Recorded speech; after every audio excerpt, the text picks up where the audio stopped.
Shalom jemaat yang dikasihi Tuhan, kita bersyukur kita boleh bertemu lagi di dalam ibadah kebaktian doa pada tanggal 2 Oktober 2020 hari ini. Kita bersyukur untuk setiap pemeliharaan Tuhan yang selalu menyertai hidup kita sampai dengan hari ini. Mari kita akan menyiapkan hati kita untuk masuk di dalam kebaktian doa kita pada hari ini. Mari dengan tenang, dengan senyap kita datang kepada Tuhan.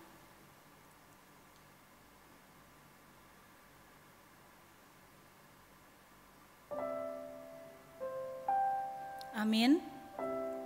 Saat yang terindah adalah saat di mana kita bertemu dengan Dia. Di saat di mana kita boleh datang untuk menyembah dan meninggikan Dia. Oleh karena Dialah Allah kita yang penuh dengan kasih dan rahmat. Oleh karena itu, mari kita mau memulai kebaktian doa kita malam hari ini. Kita mau mengagungkan Dia dengan pujian. Bapa, Engkau sungguh baik. Kasih-Mu melimpah di dalam hidupku.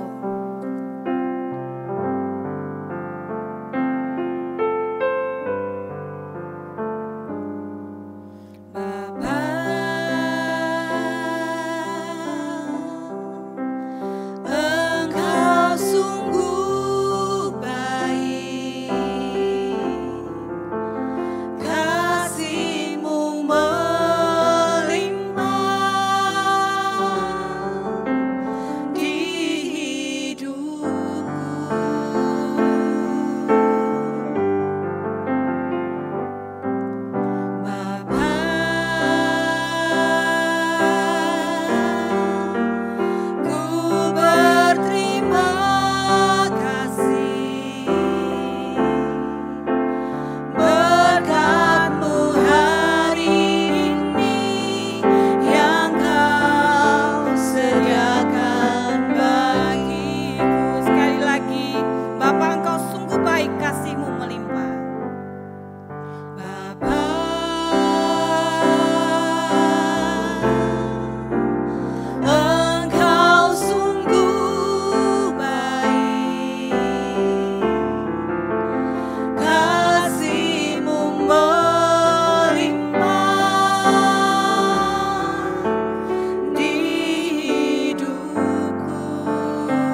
Mari kita berdoa bersama, membuka kebaktian doa kita pada malam hari ini. Bapa, sungguh besar kasih-Mu di dalam hidup kami. Sungguh besar dan rahmat-Mu yang ajaib di dalam hidup kami, mewarnai setiap langkah demi langkah yang kami jalani di dalam hari-hari yang kami lewati. Kami bersyukur bahwa tidak pernah terlambat pertolongan Tuhan bagi kami. Selalu baru dan selalu menyertai hidup kami. Oleh karena itu Tuhan, kami menaikkan syukur, kami menaikkan terima kasih kami untuk segala anugerah dan kebaikan Tuhan bagi kami. Malam hari ini Tuhan, kami bersyukur ada waktu dan kesempatan bagi kami untuk kami datang berdoa kepada Engkau. Biarlah Tuhan memberkati kebaktian doa kami malam hari ini. Dari awal, pertengahan sampai pada berakhirnya, biarlah sungguh nama Tuhan dimuliakan dan menjadi berkat di dalam hidup kami. Di dalam nama Yesus kami berdoa dan bersyukur. Amin. Jemaat yang dikasihi Tuhan, kita akan menaikkan pokok-pokok doa kita pada malam hari ini. Kita akan berdoa untuk doa bagi pemerintah yang sekarang sedang menangani secara khusus untuk pandemi COVID yang sedang ada. Kita berdoa supaya Tuhan menolong dan memberkati, sehingga Tuhan berikan hikmat dan kebijaksanaan di dalam pemerintah yang ada untuk bisa mengantisipasi ataupun memberikan kebijakan-kebijakan yang dapat diterapkan kepada masyarakat, sehingga negara kita, negara Indonesia, boleh dapat menyelesaikan pandemi ini. Kita berdoa supaya Tuhan memberikan kesehatan, kerjasama yang baik. Tuhan juga boleh menolong masyarakat memiliki ketaatan dan disiplin dengan aturan dari pemerintah yang sudah diberikan atau diterapkan di dalam kehidupan kita. Kita berdoa supaya Tuhan menolong baik pemerintah dan masyarakat boleh bekerja bersama-sama untuk bisa menanggulangi pandemi COVID yang ada. Kita berdoa juga yang kedua untuk tenaga medis yang bekerja untuk bisa menolong sehingga semua korban pandemi COVID ini boleh dapat ditolong dan diselamatkan. Kita berdoa supaya Tuhan memberikan kepada mereka kekuatan serta kesehatan, sehingga mereka boleh bekerja maksimal untuk menolong para korban dari COVID yang ada, sehingga boleh disembuhkan dan dipulihkan. Kita berdoa supaya Tuhan menolong, jika Tuhan berkenan, biarlah pandemi ini boleh berakhir, sehingga kita boleh menjalani kegiatan kita secara normal kembali. Pokok doa yang kedua, mari kita berdoa untuk pelayanan di gereja kita. Kita berdoa untuk semua ibadah online yang masih kita lakukan sampai dengan hari ini, baik itu untuk kebaktian doa, kebaktian umum, bahkan juga untuk pelayanan-pelayanan di dalam komisi. Kita berdoa supaya Tuhan menolong dan memberkati semua pelayan Tuhan, baik itu rohaniwan, majelis, dan semua pelayan Tuhan yang bertugas di dalam ibadah ataupun di dalam komisi-komisi yang ada, sehingga diberikan kekuatan, kesehatan, dan kesetiaan di dalam melayani pekerjaan Tuhan. Mari kita berdoa untuk dua pokok doa yang pertama. Bapa di dalam surga, kami mau mendoakan Tuhan secara khusus untuk pemerintah kami di dalam menghadapi pandemi COVID yang ada. Kami berdoa mohon hikmat dan bijaksana Tuhan berikan kepada pemerintah kami, sehingga boleh menangani secara cepat pandemi yang sekarang sedang ada dan hadir di tengah-tengah kami. Kami berdoa biarlah Tuhan menolong pemerintah bergandengan tangan untuk bisa menyelesaikan permasalahan ini di negara ini. Terima kasih Bapa dalam surga. Tak lupa kami berdoa untuk masyarakat. Tuhan tolonglah berikan ketaatan dan disiplin bagi masyarakat, sehingga melalui ketaatan dan disiplin yang ada dalam mengikuti setiap aturan yang telah diberikan oleh pemerintah, kami boleh dapat menyelesaikan pandemi ini di negara kami. Kami menyerahkan untuk para medis yang bekerja di garda terdepan untuk menangani COVID, secara khusus bagi korban-korban dari pandemi COVID yang ada. Kami berdoa supaya Tuhan memberikan kepada mereka kekuatan, Tuhan memberikan kepada mereka kesehatan, sehingga mereka dapat menolong dan merawat korban dari pandemi COVID yang ada. Terima kasih Bapa dalam surga. Dan kami mau menyerahkan juga Tuhan untuk pelayanan di gereja kami. Kami berdoa biarlah Tuhan memberkati untuk setiap pelayanan yang dilakukan masih secara online. Bahkan kami berdoa untuk komisi-komisi yang juga mulai melakukan pelayanan secara online. Kami berdoa supaya Tuhan memberkati. Baik itu rohaniwan, baik itu majelis, segenap pelayan yang bertugas di setiap kebaktian dan juga komisi dalam penyelenggaraan ibadah. Kami berdoa supaya Tuhan memberkati dan menolong. Terima kasih Bapa dalam surga. Biarlah Tuhan menolong dan memberkati baik itu pemerintah bahkan juga gereja kami. Di dalam nama Yesus kami berdoa dan bersyukur. Amin. Dikala kondisi tidak mudah kita jalani, kekuatan hanya kita peroleh, yaitu di dalam Dia yang selalu memberikan pertolongan demi pertolongan yang ajaib di dalam setiap kehidupan kita. Oleh karena itu, mari sebelum kita masuk dalam doa-doa kita selanjutnya, kita mau mengangkat satu pujian, ajaib Kau Tuhan. Kekuatan di hidupku, ku dapat dalam Yesus. Dia tidak pernah meninggalkanku, setia menopangku. Karenanya kita berseru dan berharap hanya kepada Yesus.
Kekuatan itu hanyalah berasal daripada Dia. Pemulihan itu adalah berasal daripada Dia. Oleh karena itu mari kita mau berdoa untuk pokok doa yang ketiga. Mari kita berdoa untuk jemaat-jemaat kita yang ada di dalam kelemahan tubuh, sakit dan di dalam pemulihan. Mari kita berdoa untuk orang-orang tua kita yang lanjut usia. Kita berdoa supaya pemeliharaan dan pertolongan Tuhan terus menjadi bagian hidup bagi setiap jemaat kita yang sakit, yang di dalam masa pemulihan, bahkan juga di dalam lanjut usia. Kita berdoa supaya Tuhan memberikan kesehatan dan kekuatan yang baru. Mari kita berdoa untuk semua pelayanan yang ada di gereja kita. Mari kita berdoa untuk setiap rohaniwan, mulai dari Bapak Gembala, Bapak Titus bersama dengan penginjil Marta, sampai kepada majelis dan semua pelayan-pelayan Tuhan. Kita berdoa supaya Tuhan menolong sehingga di dalam kehidupan mereka, di dalam pelayanan yang Tuhan percayakan kepada mereka, mereka boleh melakukannya demi dan untuk memuliakan nama Tuhan. Mari kita berdoa bersama-sama. Bapa kami dalam surga, pada malam hari ini kami mau menyerahkan juga Tuhan buat jemaat-jemaat kami yang ada di dalam kelemahan tubuh, sakit dan juga di dalam masa pemulihan. Bahkan kami juga menyerahkan untuk orang-orang tua kami yang lanjut usia. Kami bersyukur untuk hidup mereka dan biarlah Tuhan di dalam kondisi mungkin yang tidak mudah, di dalam sakit yang mereka alami, kami berdoa supaya Allah memberikan pemulihan dan kesembuhan, menggunakan segala sesuatu baik itu dokter ataupun obat-obatan dan istirahat dan segala sesuatu yang mereka lakukan, biarlah menjadi alat di tangan Tuhan untuk memulihkan kondisi mereka. Kami berdoa untuk semua keluarga yang mendampingi baik jemaat kami yang sakit di dalam pemulihan, bahkan juga bagi orang-orang tua kami yang lanjut usia. Kami berdoa biarlah keluarga-keluarga kami tetap boleh diberikan kekuatan, kesehatan dan kesabaran sehingga boleh dapat mendampingi semua jemaat yang ada di dalam kelemahan tubuh ataupun di dalam lanjut usia dengan baik. Kami menyerahkan juga Tuhan, tak lupa untuk semua hamba-hamba Tuhan yang melayani. Secara khusus kami berdoa untuk Bapak Pendeta Titus Lim bersama dengan penginjil Marta di dalam pelayanannya di gereja kami, bersama dengan seluruh rohaniwan dan juga para majelis yang ada. Kami rindu biarlah Tuhan memberkati hidup mereka di tengah-tengah pelayanan yang tidak mudah secara online yang masih terus kami lakukan sampai dengan hari ini. Biarlah kekuatan, hikmat yang daripada Tuhan terus menjadi bagian hidup mereka sehingga pelayanan di gereja kami terus boleh dapat berjalan dengan baik. Terima kasih Bapa dalam surga, kami menyerahkan tiap pokok doa kami kepadamu. Di dalam namamu kami berdoa dan bersyukur. Amin. Sebelum kita masuk di dalam pokok doa yang terakhir, yaitu kita akan mendoakan untuk pribadi kita masing-masing. Mari kita mau menyanyi satu pujian. Pujian ini sangat memberkati oleh karena kita tahu bahwa doa itu bisa mengubah segala sesuatu. Dan inilah yang menjadi kekuatan kita, bahwa dikala kita mengalami hal-hal yang mungkin sulit di dalam hidup kita, satu hal yang bisa kita lakukan yang sangat sederhana, yaitu membawa setiap pergumulan kita kepada Tuhan melalui doa. Mari sebelum kita masuk dalam doa pribadi kita mau nyanyi pujian ini. Saat keadaan di sekelilingku, di luar kemampuanku, ku berdiam diri mencari Tuhan, dan doa mengubahkan segala sesuatu. Saat keadaan sekelilingku ada di luar kemampuanku, ku berdiam diri mencarimu. Doa mengubah segala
kita berdoa bersama untuk pergumulan pribadi kita, lepas pribadi.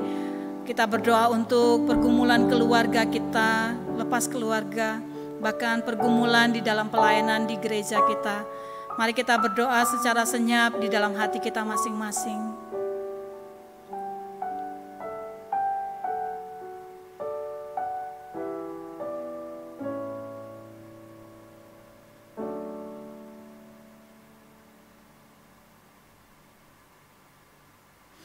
Telah selesai Tuhan, kami menaikkan doa syafaat kami kepadamu.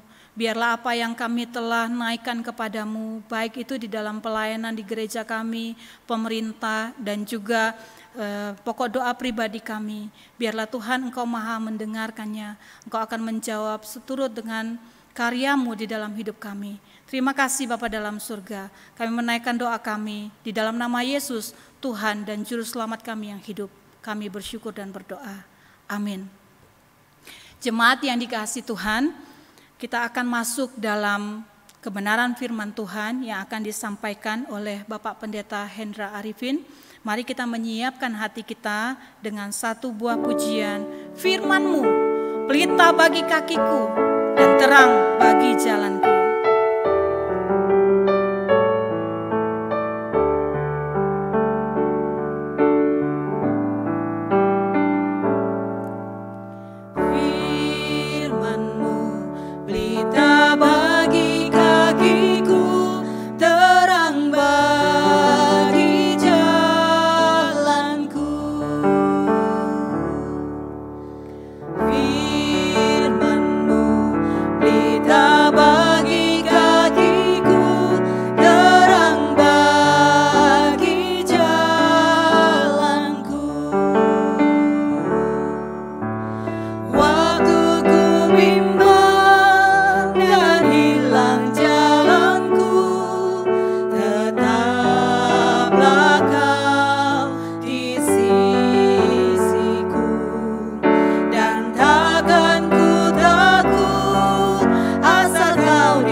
Jemaat yang dikasihi Tuhan Yesus, marilah kita bersatu masuk di dalam kebaktian doa ini. Mari kita mulai dengan berdoa terlebih dahulu. Terima kasih Tuhan Yesus, meski kebaktian ini secara online, tetapi kami tetap bersyukur karena berdoa merupakan hak privilege yang Tuhan Yesus berikan kepada umat-Mu, dan iblis tidak dapat menghalangi doa anak-anak Tuhan yang langsung kami mohonkan kepada Dikau. Berkatilah kebaktian doa yang singkat ini dan menjadi berkat bagi kami semuanya. Dalam nama Tuhan Yesus kami berdoa. Saudara-saudara yang kekasih di dalam Tuhan Yesus, tema yang akan saya sampaikan adalah rindu kebaktian di gereja. Saya pernah mendengar seorang Kristen yang berkata demikian, sesudah percaya Tuhan Yesus dan menjadi anggota gereja, apakah kami harus setiap minggu kebaktian di gereja? Bukankah boleh kami duduk manis di rumah sambil mendengarkan renungan yang dibawakan hamba Tuhan melalui siaran online? Saudara-saudara, sejak bulan Maret tahun ini hingga bulan Oktober tahun 2020, segala kegiatan kebaktian di gereja kita semua terhenti total. Semua ini gara-gara pandemi COVID-19. Pengalaman pahit itu belum pernah kita alami sebelumnya. Kejadian tersebut pastinya hari ini sudah menyadarkan kita bahwa betapa bahagianya jika kita dapat kembali berbakti di rumah Tuhan. Kita sungguh-sungguh merasakan sedalam-dalamnya bahwa ada sesuatu yang hilang dari kita. Mari kita sekarang renungkan, apakah gereja sama dengan gedung gereja? Siapakah yang mendirikan gereja? Kenapa ada pelbagai gereja? Apa yang dilakukan bagi umat percaya di gereja? Pertama, siapakah pendiri gereja? Sebutan nama gereja pertama kali muncul di Alkitab Perjanjian Baru, yaitu pada waktu Tuhan Yesus memberi pelajaran kepada para murid. Mari kita buka Injil Matius pasal 16 ayat 18. Demikian firman Tuhan Yesus. Dan aku pun berkata kepadamu, engkau adalah Petrus, di atas batu karang ini aku akan mendirikan jemaatku, dan alam maut tidak akan menguasainya. Dalam bahasa Inggris, ayat ini berbunyi demikian. And I say also unto thee that thou art Peter, and upon this rock I will build my church, and the gates of hell shall not prevail against it.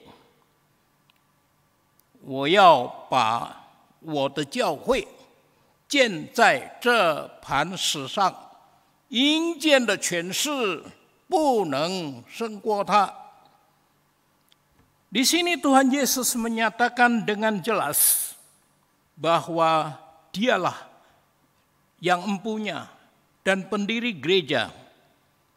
Juga pernyataan Tuhan Yesus menunjukkan gereja merupakan sebutan seluruh umat percaya, juga berarti bahwa gereja yang tidak nampak atau gereja rohani.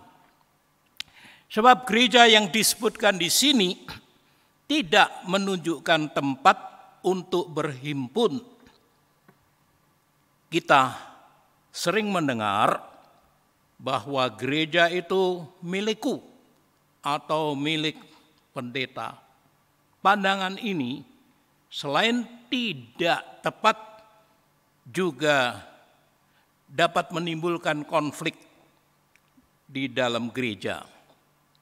Jikalau segenap umat percaya dapat melihat bahwa gereja hanya satu, semua dimiliki Tuhan Yesus, maka pertikaian tidak akan terjadi.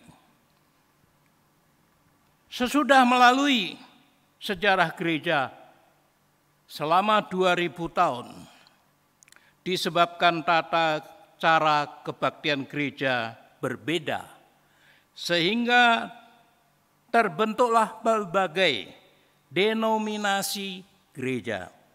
Misalkan ada gereja Presbyterian yang mengutamakan sistem tua-tua, gereja Baptis yang mengutamakan baptis model selam.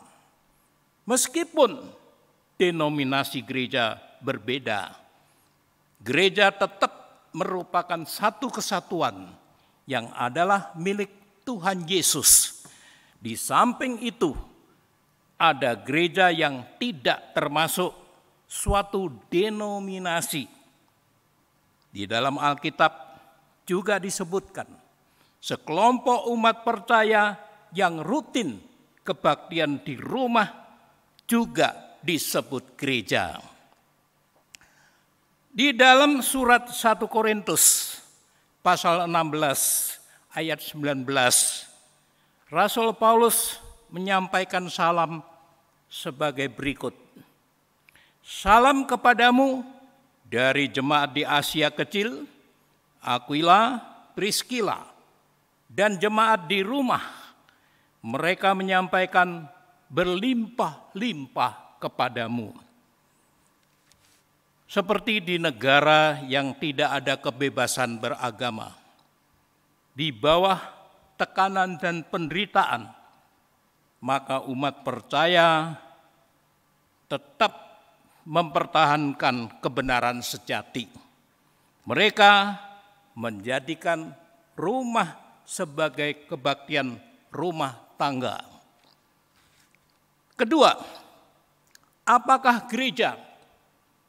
Asal mula kata gereja menunjukkan panggilan Allah kepada sekelompok orang untuk berhimpun bersama dengan tujuan tertentu. Di dalam Alkitab dinyatakan dengan konkret, dikatakan sekelompok orang yang dipanggil Allah. Di dalam 1 Petrus pasal 2 ayat 9, demikian bunyi firman Tuhan. Tetapi kamulah bangsa yang terpilih, imamat yang rajawi, bangsa yang kudus, umat kepunyaan Allah sendiri, supaya kamu memberitakan perbuatan-perbuatan yang besar dari Dia, yang telah memanggil kamu keluar dari kegelapan kepada terangnya yang ajaib. Gereja dan gedung gereja tidaklah sama. Gereja dan gedung gereja tidak sama.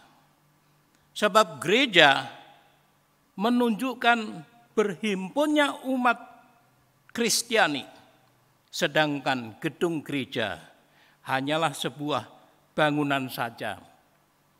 Gedung gereja meski adalah tempat umat Kristiani untuk berhimpun, tetapi tempat umat Kristiani berhimpun belum tentu adalah gedung gereja.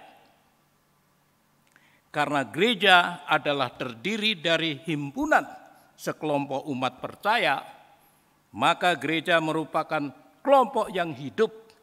Gereja adalah organ yang hidup, bukan organisasi yang mati. Gereja memiliki kasih, tapi juga terdapat masalah manusiawi. Ketiga, pada umumnya gereja yang dicatat di Alkitab memiliki beberapa pengertian. Apa yang dilakukan di gereja, saudara-saudara, pada gereja mula-mula tercatat dengan jelas di Alkitab para Rasul, di kitab para Rasul, apa yang dilakukan gereja. Kita baca Kisah Para Rasul, pasal 2 ayat 41 sampai dengan ayat 47. Demikian bunyinya, ayat 41. Orang-orang yang menerima perkataannya itu memberi diri dibaptis, dan pada hari itu jumlah mereka bertambah-tambah, kira-kira 3.000 jiwa. Ayat 44. Dan semua orang yang telah menjadi percaya tetap bersatu, dan segala kepunyaan mereka adalah kepunyaan bersama. Lalu membagi-bagikannya kepada semua orang sesuai dengan keperluan masing-masing. Fungsi gereja dapat dibagi dalam beberapa hal. Pertama, menyembah Tuhan. Mazmur 105 ayat 1 dan 2. Demikian bunyinya. Bersyukurlah kepada Tuhan, serukanlah namanya, perkenalkan perbuatannya di antara bangsa-bangsa. Bernyanyilah baginya, bermazmurlah baginya, percakapkanlah segala perbuatannya yang ajaib. 2. Saling melayani. Selain menyembah Tuhan, umat percaya juga saling melayani. Di dalam kitab Efesus pasal 5 ayat 23 dinyatakan bahwa Kristus adalah kepala jemaat. Lalu di dalam kitab Efesus pasal 1 ayat 23 dikatakan jemaat adalah tubuhnya. Umat Kristiani di dalam gereja ibaratnya adalah anggota tubuh yang berbeda fungsi, maka perlu saling bekerja sama. Di dalam 1 Korintus pasal 12 ayat 12 dikatakan, karena sama seperti tubuh itu satu dan anggota-anggotanya banyak, dan segala anggota itu sekalipun banyak merupakan satu tubuh, demikian pula Kristus. Lalu di dalam 1 Korintus pasal 12 ayat 21 dikatakan, jadi mata tidak dapat berkata kepada tangan, aku tidak perlu dikau. Atau kepala tidak dapat berkata kepada kaki, aku tidak membutuhkan engkau. Jadi anggota tubuh Kristus harus saling memberi perhatian. Maka dalam ayat 26 dikatakan, karena itu jika satu anggota menderita, semua anggota turut menderita. Jika satu anggota dihormati, semua anggota turut bersukacita. 3. Pengajaran. Di dalam kebaktian, selain menyampaikan puji-pujian serta doa untuk memuji Tuhan, maka hamba Tuhan akan menyampaikan renungan rohani secara sistematis. Guru sekolah minggu akan mengajarkan firman Tuhan juga secara sistematis kepada anak-anak. 4. Mengabarkan Injil. Alkitab sering menggambarkan gereja sebagai bayangan kerajaan Allah. Di dalam Efesus pasal 2 ayat 19 dikatakan, demikianlah kamu bukan lagi orang-orang dan engkau bukan lagi orang asing dan pendatang, melainkan kawan sewarga dari orang-orang kudus dan anggota-anggota keluarga Allah. Sebab banyak ciri-ciri kualitas kerajaan surga dapat dilihat di gereja. Bagi seorang yang pertama kali masuk ke gereja, pada umumnya begitu menginjakkan kakinya di gereja, langsung tergerak dan terharu hatinya oleh nyanyian rohani yang begitu menyejukkan hati. Yang dirasakan di dalam gereja adalah kasih, bukan kebencian. Yang didengarkan adalah ucapan syukur, bukan keluhan. Yang dijamah adalah perhatian, bukan pembiaran. Yang dibicarakan adalah pertolongan, bukan penghinaan. Yang didapatkan adalah kekuatan, bukan kesesakan. Dan yang lebih penting, saudara, adalah pengalaman merasakan kehadiran Tuhan melalui umat percaya. Itulah sebabnya banyak anak-anak Tuhan pengalaman pertama kali ke gereja selalu diingat dan tidak dapat dilupakan. Sehingga setiap kali bersaksi bagi Tuhan selalu diulang-ulangi perasaan tersebut. Maka itu saudara, bawalah handai tolan serta para sobat sekalian yang belum percaya kepada Tuhan untuk masuk ke gereja. Dan boleh merasakan, mengalami seperti kesaksian dari kita sendiri. Tetapi sayang sekali, kita belum bisa kebaktian di gereja. Kalaupun dapat, maka jumlah jemaat yang akan ikut kebaktian sangat dibatasi. Mari kita bersama berdoa. Semoga vaksin yang sedang diteliti sejumlah negara akan lebih cepat tersedia, paling tidak awal tahun depan. Semoga. Amin.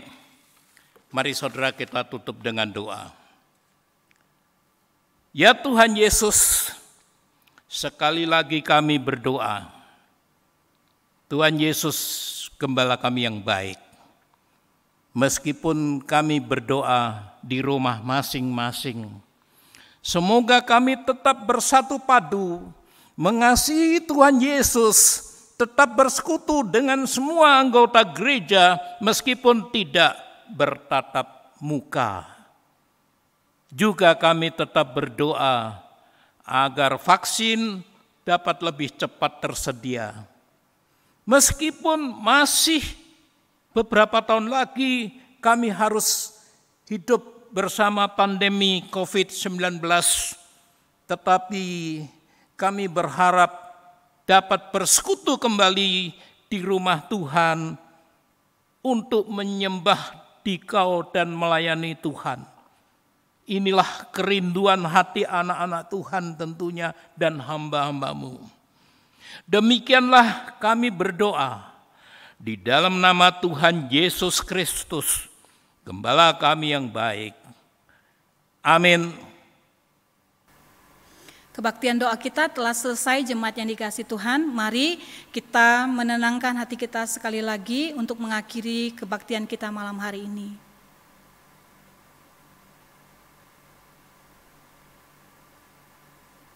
Amin. Tuhan Yesus memberkati kita semua.